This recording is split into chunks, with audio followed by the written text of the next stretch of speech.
नमस्कार मित्रों, आपके अपने यूट्यूब चैनल हिंदी दर्पण के प्लेटफॉर्म पर मैं सभी मित्रों का स्वागत करता हूं। मित्रों, कल हम लोग छंद पढ़े थे। जैसे छंद की उत्पत्ति किस शब्द से हुई है। जैसे छंद की उत्पत्ति संस्कृत के छिद धातु से हुई है, जिसका अर्थ होता है ढकना, अर्थात किसी चीज़ को ढकना। जैसे छंद का महत्व काव्य में अति महत्वपूर्ण है। जैसे रस है, अलंकार है, काव्य के अंग, उसी में एक है काव्य का अंग छंद है। छंद, जी हाँ, छंद छंद का सर्वप्रथम उल्लेख वेद पुराण में भी हुआ, लेकिन इसका सर्वप्रथम या इसके जनक या प्रस्तोता पिंगल मुनि जी हैं। जी हाँ, इसके प्रस्तोता या जनक पिंगल मुनि जी हैं। और छंद के कितने तत्व होते हैं, पिछली क्लास हम लोग पढ़े थे। छंद के 7 तत्व होते हैं, जैसे वर्ण है, मात्रा है, यति है, गति है। जिस प्रकार एक मनुष्य के शरीर में हाथ, पैर, आँख, नाक इत्यादि चीज़ अंग हैं, उसी प्रकार छंद के भी ये तत्व अंग होते हैं, जो काव्य की शोभा बढ़ाने में अति महत्वपूर्ण होते हैं। जी हाँ, ये काव्य की शोभा बढ़ाने में अति महत्वपूर्ण होते हैं। एक परिभाषा हमने भी बताया था कि छंद कला व कलाकार की अकाल मृत्यु से बचा लेता है। ये आप लोगों से पूछ सकता है कि छंद कला व कलाकार की अकाल मृत्यु से बचा लेता है। ये अग्निपुराण से है। जी हाँ, एक अग्निपुराण से है। छंद कला व कलाकार की अकाल मृत्यु से बचा लेता है, अग्निपुराण से है। छंद शास्त्र के प्रस्तोता पिंगल मुनि जी हैं। एक क्वेश्चन ये भी है कि छंद शास्त्र के प्रस्तोता जनक पिंगल मुनि हैं या पिंगला। इनके शास्त्र को पिंगला शास्त्र भी कहते हैं।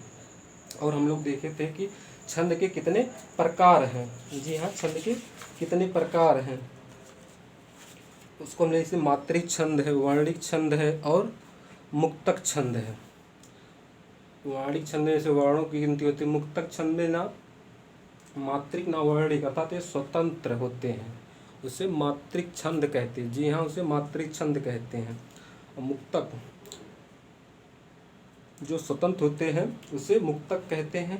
और मात्रिक छंद में जैसे जन्म हमार सफल भय आजू, इसमें मात्राओं की गिनती होती है। वर्णिक में वर्णों की गिनती होती है, लेकिन मुक्तक ये स्वतंत्र होते हैं, इसमें ना मात्रिक ना वर्णिक किसी भी छंद की गिनती नहीं होती हैं।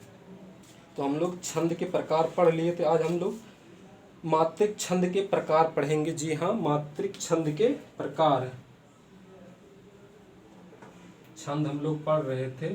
आज हम लोग पढ़ेंगे मात्रिक छंद के प्रकार। मात्रिक छंद के प्रकार, जी हाँ, मात्रिक छंद के प्रकार। जैसे मात्रिक छंद कितने प्रकार के होते हैं, इसके कितने भेद हैं, इन सब चीज़ों का हम लोग विस्तृत अध्ययन करेंगे। जैसे सममात्रिक छंद, अर्ध सममात्रिक छंद, विषम मात्रिक छंद। तो इसे सममात्रिक छंद, जिसके चारों चरणों की मात्राएं बराबर होती हैं। छंद में 4 चरण होते हैं। जी हाँ, आप लोग जानते हैं कि इसमें चारों चरण की मात्राएं बराबर होती हैं, उसे सममात्रिक छंद कहते हैं।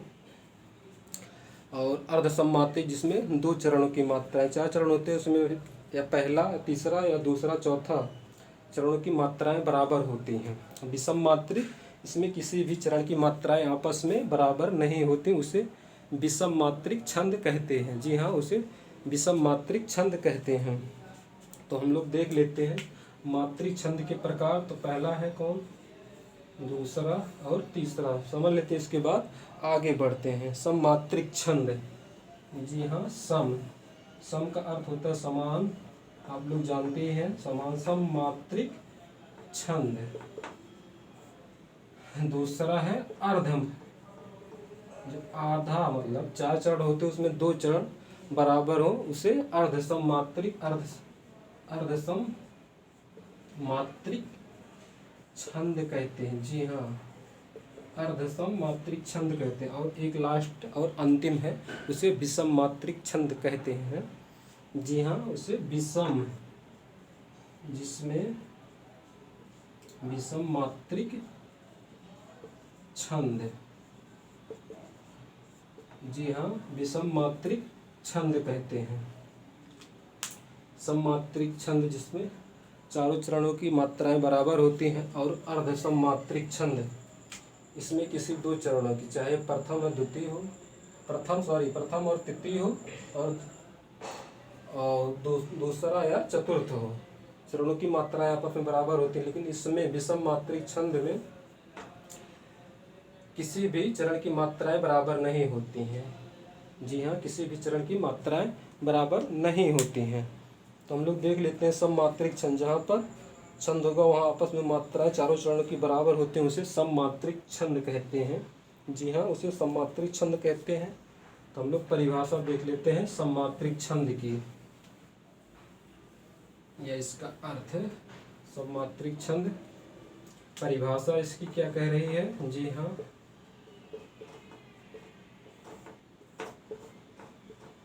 जी हाँ, परिभाषा इसकी क्या कह रही है? जिसमें जहाँ पर आपस में चारों चरणों की मात्राएं बराबर होती हैं उसे सममात्रिक छंद कहते हैं। जहाँ पर आपस में चारों चरणों की मात्राएं बराबर होती हैं उसे सममात्रिक छंद कहते हैं। देखिए, जहाँ पर आपस में चार चरण होते हैं उसमें आपस में चारों चरणों की मात्राएं बराबर होती हैं। जैसे चौपाई उदाहरण सहित आप ले सकते हैं। चार चरण, चौपाई विराजित अंतकाल द्वय गुरु, इसमें 16 मात्राएं प्रत्येक चरण में होती हैं और अंत में गुरु का आना अति आवश्यक है। ये सममात्रिक छंद के प्रकार है। जहाँ पर आपस में चारों चरणों की मात्राएं बराबर होती हैं उसे सममात्रिक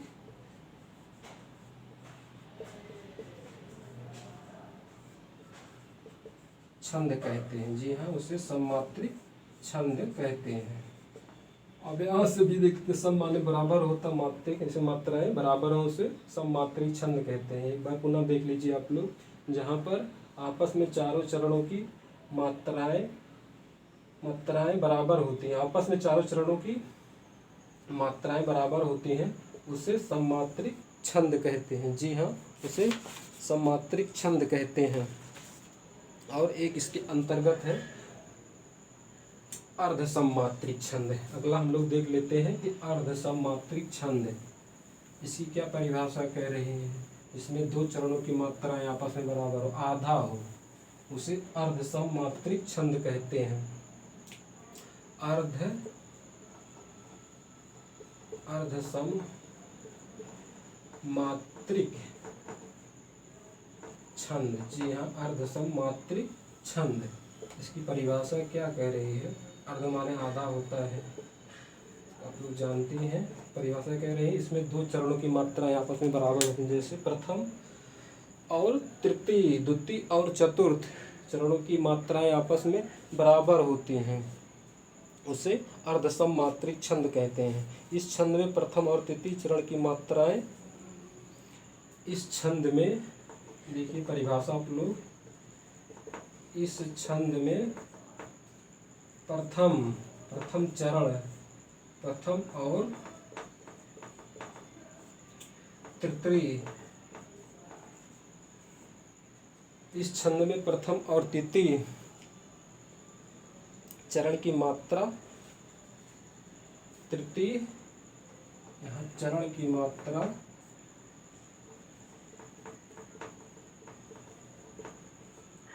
और आगे द्वितीय और चतुर्थ चरण की मात्राएं आपस में बराबर होती हैं। जी हाँ, द्वितीय और चतुर्थ चरण की मात्राएं आपस में बराबर। इस छंद में प्रथम और तृतीय की मात्रा और बच रहा है तृतीय।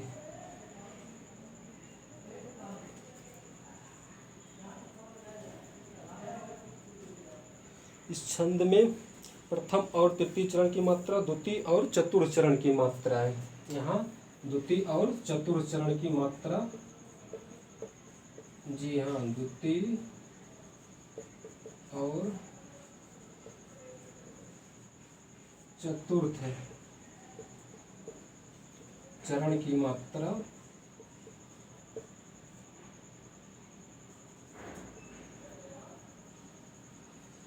इस छंद में प्रथम और तृतीय चरण की मात्रा और द्वितीय और चतुर्थ चरण की मात्रा बराबर, ये आपस में बराबर होती है, कि मात्रा आपस में बराबर होती है। यहाँ जोड़ सकते हैं आपस में, कि मात्रा आपस में बराबर होती है। जी हाँ, आपस में बराबर होती है। अर्धसम्मात्रिक छंद में, इस छंद में प्रथम और तृतीय और द्वितीय और चतुर्थ चरण की मात्राएं आपस में बराबर होती हैं, अर्थात इसे अर्धसम मात्रिक छंद कहते हैं। जी हाँ, इसे अर्धसम मात्रिक छंद कहते हैं। अगला है विषम मात्रिक छंद। जी हाँ, विषम मात्रिक छंद। अगले को हम लोग देखते हैं, विषम मात्रिक छंद। एक बच रहा है जो मात्रिक छंद के प्रकार में है, 3 प्रकार के होते हैं। उसमें एक है सममात्रिक, दूसरा है अर्धसम, तीसरा विषम। तो हम लोग विषम मात्रिक छंद को देख लेते हैं। विषम मात्रिक छंद नंबर 3 और अंतिम है विषम। जी हाँ, विषम मात्रिक छंद। विषम मात्रिक छंद। जी हाँ, इसकी परिभाषा क्या कह रही है?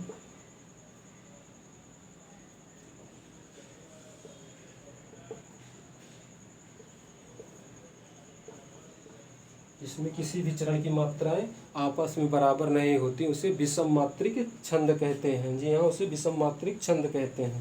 विषम मात्रिक छंद आपस में चारों चरण की मात्राएं बराबर नहीं होती। इसकी परिभाषा कह रही है कि विषम मात्रिक छंदों में आपस में, मतलब 4 चरण होते हैं, उसमें आपस में किसी भी चरण की मात्रा आपस में बराबर नहीं होती है, उसे विषम मात्रिक छंद कहते हैं। इस छंद में परिभाषा क्या कह रही है? इस छंद में किसी भी चरण की मात्रा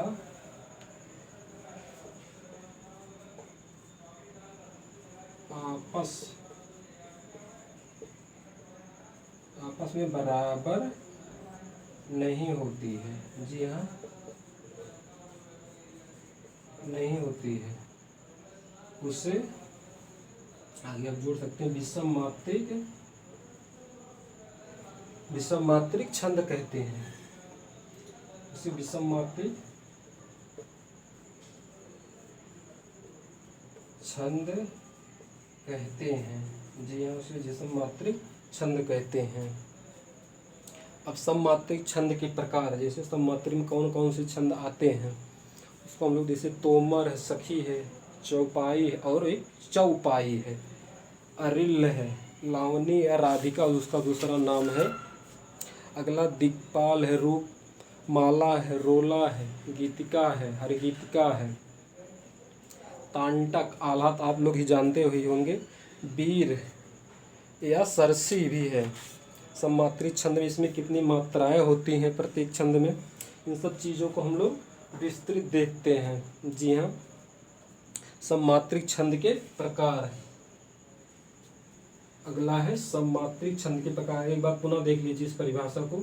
इस छंद में किसी भी चरण की मात्रा आपस में बराबर नहीं होती, उसे विषम मात्रिक छंद कहते हैं। और मात्रिक छंद 3 प्रकार के होते हैं। नंबर 1 है सममात्रिक, नंबर 2 है अर्धसम्मात्रिक और नंबर 3 विषम मात्रिक। जी हाँ, 3 प्रकार के होते हैं, सममात्रिक, विषम मात्रिक, अर्धसम्मात्रिक। इस प्रकार मात्रिक छंद के 3 प्रकार होते हैं। आगे हम लोग बढ़ते हैं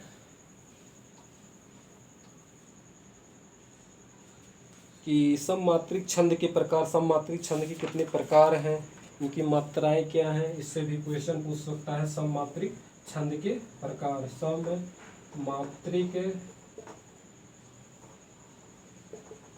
छंद के प्रकार। जी हाँ, सममात्रिक छंद के प्रकार। इसमें चारों चरणों की मात्राएं आपस में बराबर होती हैं, उसे सममात्रिक छंद कहते हैं। उदाहरण सहित आप देख सकते हैं चौपाई, इसमें 16 मात्राएं होती प्रत्येक चरण में, अर्थात 4 चरण होते हैं, चारों चरणों में 16 मात्राएं होती हैं। चारों चरणों की मात्राएं आपस में बराबर होती है। चौपाई सममात्रिक छंद का उदाहरण है। दूसरे नंबर पर आप सखी भी ले सकते हैं। सखी है, सखी में भी 12 मात्राएं होती हैं। और दूसरा नंबर है दिक्पाल। दिक्पाल में भी 24 मात्राएं होती हैं। रूपमाला, दिक्पाल, रूपमाला में भी 24 मात्राएं होती हैं। रोला है, रोला में भी 24 मात्राएं होती हैं। हरिगीतिका, हरिगीतिका में 28 मात्रा, लेकिन गीतिका, गीतिका में 26 मात्राएं होती हैं। आल्हा जो है 31 मात्राओं का वीर रस से ओतप्रोत ये छंद है, वीर रस का प्रतीक है। जैसे आप लोग जानते हैं परमाल रासो जो वीर रस है ये आल्हा छंद में रचित है। जी आज इतना ही। बहुत बहुत धन्यवाद आपका। आपका दिन शुभ हो, रात्रि मंगलमय हो। जय हिंद, जय हिंदी।